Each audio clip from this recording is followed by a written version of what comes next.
Railway में पूछा गया है डायरेक्शन का शेडो बेस्ड क्वेश्चन, मतलब परछाई पर आधारित। इस कॉन्सेप्ट को हम समझते हैं। कॉन्सेप्ट क्या कहता है? यदि आप कॉन्सेप्ट समझ में आ गए तो ये क्वेश्चन आपसे 2 से 3 सेकंड में बन सकता है। आइए समझते हैं। आपको पता है, आपके सामने क्वेश्चन है, मॉर्निंग में चित्रांशी और अयान एक दूसरे के सामने बैठे हैं। यदि अयान की छाया मतलब उसकी शेडो चित्रांशी के लेफ्ट में पड़ती है तो अयान का फेस किस डायरेक्शन में होगा? तो इस पैटर्न को समझते हैं कि प्यारे दोस्तों, कभी भी सूर्य की, यदि आपको पता है मॉर्निंग में जो पोजीशन होती है वो पूर्व दिशा में होती है और परछाई कहाँ पड़ती है सर? पश्चिम में।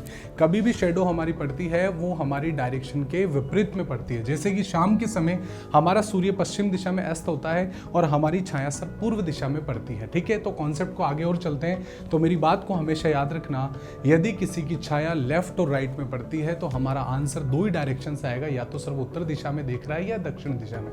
यदि किसी की छाया या शेडो आगे और पीछे पड़ती है तो हमारा आंसर आएगा सर पश्चिम और पूर्व दिशा में। जैसे कि इस क्वेश्चन में आपको क्या करना है, यदि आपकी मन के इच्छा अनुसार आपकी मर्जी है, अयान और आप चित्रांशी को कहीं भी बैठा दीजिए। मान लीजिए कि सर मैं अयान को साउथ डायरेक्शन में देखते हुए बनाता हूं और चित्रांशी को उत्तर डायरेक्शन में बनाता हूं। अब यहां पर आपको पता है सन की पोजीशन पूर्व दिशा में होगी क्योंकि मॉर्निंग का समय है। अयान की छाया चित्रांशी के लेफ्ट में पड़ती है, तो इसका मतलब सर इसका डायरेक्शन का जो फेस है वो बिल्कुल सही बनाया अपन ने। यदि हम गलत बनाते तो वो गलत हो जाता। इसका मतलब आप एक बार ही आपको पोजीशन बनानी है, 2 बार नहीं बनानी है। इस बात को आपको ध्यान रखना है। तो यहाँ पर जो अयान का फेस है वो हमारी साउथ डायरेक्शन में हो जाएगा। इस क्वेश्चन का जो आंसर है वो ऑप्शन नंबर बी आ जाएगा। और इस क्वेश्चन का आंसर आपको कमेंट सेक्शन में करना है। कॉन्सेप्ट और ट्रिक कैसी लगी जरूर कमेंट में बताएं। धन्यवाद।